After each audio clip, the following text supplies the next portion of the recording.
I rise today again to speak about and honor our nation's and North Dakota's Vietnam veterans, and specifically these brave service members who gave the ultimate sacrifice through doing this honoring through my continuing series of floor speeches. As you know, we are in the midst of a commemoration of the 50th anniversary of the Vietnam War. This special period of honoring our Vietnam veterans runs through 2025. I've partnered with students from Bismarck High School in researching these soldiers, and once again I want to thank their instructors, Lori Forty, Sarah Renas, and Allison Wendell, for coordinating this project and sharing their students' research with my office. Last month, I visited these students and was so impressed with their commitment to this project. So I want to say thank you again to the Bismarck High 11th graders and their teachers for helping us gather important information about the lives of these service members. This week, I'm especially happy to be able to include information they helped to find out about the lives of Tom Alderson and John Tingley.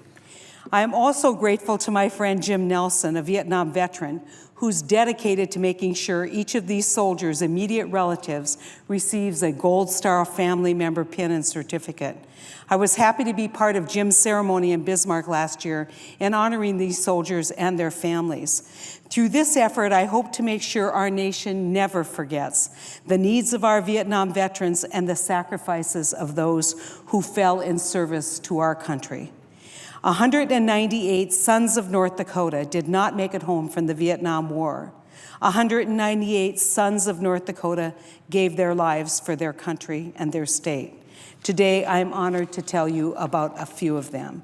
First, Cliff Cushman. Cliff was from Grand Forks and was born on June 2nd, 1938. He served in the Air Force, 469th Tactical Fighter Squadron. Cliff was 28 years old when he went missing in September 25th of 1966. Cliff left behind his widow, Carolyn, and their son, Colin, born just days before Cliff learned that he would be deployed to Vietnam. Colin was 9 months old when Cliff left for Vietnam. Everyone in Grand Forks knows the name of Cushman because Cliff was a standout athlete and a silver medalist in the 1960 Olympics in the 400-meter hurdles. Grand Forks named their high school football stadium Cushman Field after Cliff. Grand Forks kids are still inspired annually by the reading of the 1964 letter Cliff wrote to students about effort after he fell while attempting to qualify for the 1964 Olympics. This is a quote from Cliff's letter. "I would much rather fail knowing I had put forth an honest effort than never to have tried at all." Later in the same letter, Cliff wrote, "Unless your reach exceeds your grasp, how will you ever know what you can attain?" I want to talk about Thomas Alderson. Tom was from Grand Forks. He was born September 9th, 1941. He served as a captain in the Army, 56 Medical Company. He died October 3rd, 1968 at the age of 27. He's survived by his wife, mother, brother, and 2 sisters. Tom was an Army dental officer in the Vietnam Dental Corps. His father-in-law was his commanding officer. In high school, he was an honor student and lettered in basketball, track, and tennis. He attended the University of North Dakota and the University of Minnesota, where he earned his dental degree in 1966. In Vietnam, Tom was in charge of several dental offices, which required travel throughout the country. Tom's driver in Vietnam wrote the family a letter explaining that even as a dentist, Tom was ducking mortars all day long during his service. Next, Ray Kramer. Ray was from New Salem, and he was born December 31st, 1946. He served in the Army 1st Infantry Division. Ray died on February 2nd, 1968. He was 21 years old. Ray was the 6th of 9 children. His brother Cecil also served in the Army. Ray's nephew Cody is very proud of Uncle Ray's service. Ray grew up on the farm where his family raised grain and dairy cows. He was an honor student at New Salem High School, and he later worked as a dedicated carpenter. Ray's sister Beverly remembers that Ray's dog loved him so much that he slept under Ray's car while Ray was in Vietnam. After Ray was killed in action, his parents left the farm and moved to town. His sister took Ray's dog to her farm, 10 miles away, but the dog ran all the way back home to wait for Ray under his car. Ronald Christie Goodiron. Christie was from Shields and was born December 23, 1947. He served in the Marine Corps, 3rd Battalion, 5th Marines. Christie was 20 years old when he died on February 28, 1968. His father, Paul Goodiron, served in World War I and was a code talker. Christie's close cousin, Paul Goodiron, also served in Vietnam. Unfortunately, Paul unexpectedly died last month.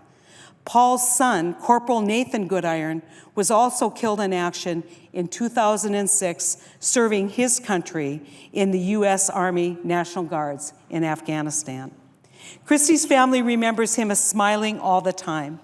Today, they honor him at powwows by raising the American flag that they received when he died and singing the Vietnam Warrior Song to honor Christie. Christie's family appreciates reading what his fellow Marines wrote about their memories serving with him and the account of what happened the day he died. Major Ronald Bond. Ronald was from Fargo and was born on July 30th, 1930. He served in the Air Force 604th Air Commando Squadron. He was 37 years old when he went missing May 11th, 1968. Ron was the oldest of 6 kids and the first in his family to attend college. Ron's family remembers him as an adventuresome spirit. He loved hunting, fishing, water skiing, and even competitive sailing with his wife. Ron's military career began as a Naval ROTC cadet in his first year at North Dakota State University. Ron then served in the Naval Reserves, enlisted in the Navy, and upon discharge immediately enlisted in the Air Force. Despite an aircraft accident that injured his spine, Ron became a flight instructor and flew many more missions until he was killed in action in Vietnam. His body has never been recovered. Gary Locken. Gary Locken was from Bowman and was born on July 2nd, 1941. He served in the Army Reserves Engineering CMD. He was 26 years old when he died on April 10th, 1968. Gary left behind his widow Paige and infant twins, a boy and a girl. The twins were 10 days old when Gary left for basic training. Gary was a medical doctor who studied in North Dakota and Texas. He completed his medical internship in Hawaii and planned to return there with his family to live after his service. 6 months after arriving in Vietnam, Gary was killed while transporting patients when his vehicle hit a landmine. His twins both entered the medical field. His son is a histology technician and his daughter, today, a medical doctor. William Bill Eckes. Bill was from Beach. He was born on September 20th, 1940. He served in the Navy as a petty officer, first-class journalist. Bill died March 10th, 1967. He was 26 years old. Bill was the oldest of 7 children. His father was an Army sergeant in World War II. Bill was a well-known football player for Beach High School. He was on his second tour of duty in the Navy as a journalist when his aircraft carrier was crashed in South Vietnam. He previously wrote for Stars and Stripes, and while he was stationed in Sicily and Iceland. Bill's sister, closest in age, Margot, remembers him as an intelligent, determined person whose plan was to come home after attending the University of North Dakota and have a career in the Foreign Service. John Ellenson. Jerome was from Walcott and was born on April 3rd, 1946. He served in the Army 196th Infantry Brigade. Jerome died on January 10th, 1968. He was 20 years old. He was the 5th of 7 children. Jerome's oldest daughter, Maggie, remembers him as having a unique love of life. Oldest sister, Margie, remembers him as having a unique love of life, a great storyteller, and everyone's friend.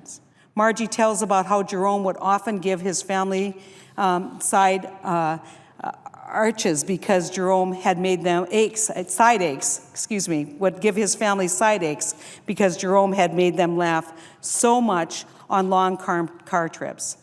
Jerome didn't say goodbye to anyone when he left for Vietnam. His family was told that he was the last survivor of his unit, that he manned the radio until his death. Chester Skip Coons. Chester was from Bismarck. He was born March 29th, 1936. He served in the Navy, Observation Squadron 67. He was 31 years old on February 17, 1968, when he went missing. Skip and his two brothers, Larry and Ronald, all served in the Navy. Their mother, Elsie, still lives in Bismarck and is 95 years old. Skip left behind two young daughters who were thankful to meet fellow sky sailors of their dad's old unit. Skip had planned to make a career out of the military. In high school, he joined the North Dakota National Guard. Then he joined the Air Force for 3 years and later joined the Navy as a pilot. He was on his third tour of duty in Vietnam when his plane was shot down on a reconnaissance mission over Laos. In 1993, his remains were finally recovered. Richard Beringrud. Richard was from Argusville, was born on November 24th, 1946. He served in the Army 12th Infantry Regiment. Richard died on June 9th, 1969. He was 22 years old. Richard loved softball and playing basketball in high school. Richard's father still lives in Fargo, and his family remembers the letters he sent home describing having been in a swamp, which was the first kind of bath he had received in a week. Richard was an expert rifleman and was killed when he went ahead of his armored unit to help clear the way. Brent Sven. Brent was from Harwood and went to high school in West Fargo. He was born October 25th, 1951. He was 18 years old when he died, September 7th, 1970. Brent's father also served in the Army in World War II. Brent's older brother, and Bruce, a Marine, served 2 tours of duty in Vietnam. Brent's sister, Jean and Alva, remember Brent as befriending everyone, being the life of the party, and having a great sense of humor and wit. Brent's sisters cherish one family picture in particular. Their older brother, Bruce, was wearing his Marine uniform. Before taking the picture, Brent disappeared. He returned wearing his dad's old World War II Army uniform, and the family took the picture with both boys in uniform. Having an older brother serve in Vietnam, Brent could have waved out of his own service, but he was eager to serve his country and enlist while in high school. Shortly before he died, Brent wrote this poem that he mailed to his parents. I think of my buddy I was talking to yesterday. Now he's lying on the ground not far away. They say he's dead, but I hope it's not true. And if it is, to ease my tears, I'll think of you. I looked down at his body and began to cry. I turned to the clouds and asked God why. I wait a while, but no answer comes, only the unceasing falling rain.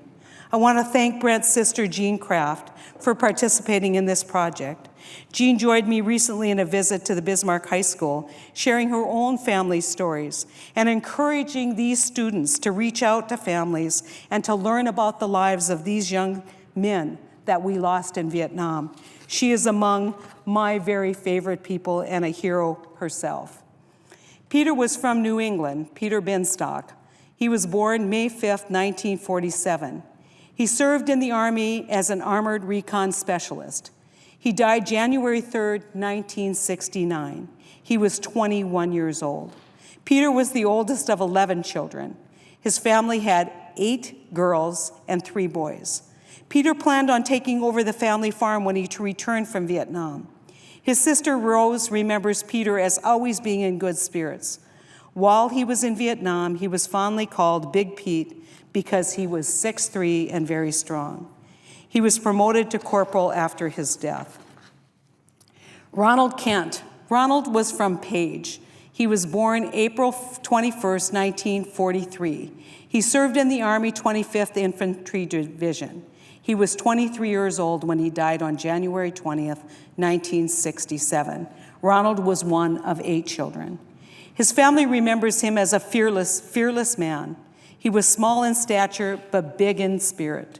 His sister Candace remembers that Ronald loved the outdoors and that he had the ability to talk his nieces and nephews into anything, including cleaning his car. A few years ago, Ronald's brother, Stephen, spoke to the young man who carried Ronald's body back to the base after he was killed. After hearing the description of that day, Stephen knows that in those final moments, all that Ronald was thinking about was saving his brothers in arms.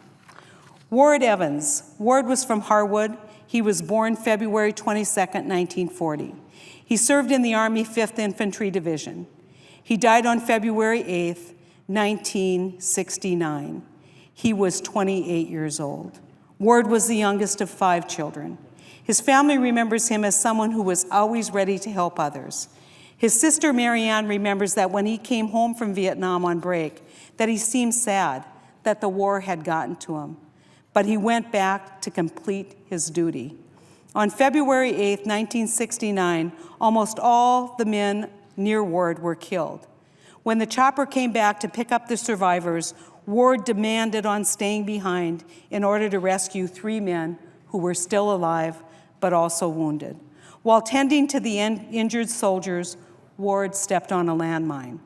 Ward's nephew Mark is so proud of him and will always remember Ward as a man who did what was right, no matter what the personal cost. John Tingley was from Catherine. He was born on August 19, 1946. He served in the Army 128th Aviation Company. He was 21 years old at the time of his death, January 10, 1968. John was one of 6 children born in 8 years.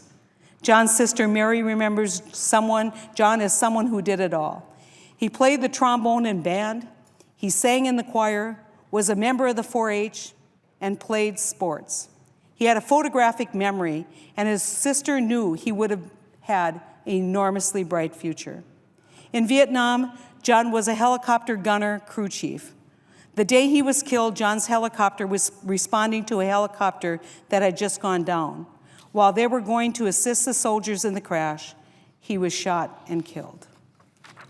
All of these young men serving their country, serving each other, remind us of the sacrifice that we have experienced in war. They remind us that there are so many among us who will run to the sound of the guns and protect our freedom. And we cannot let their sacrifice ever be forgotten.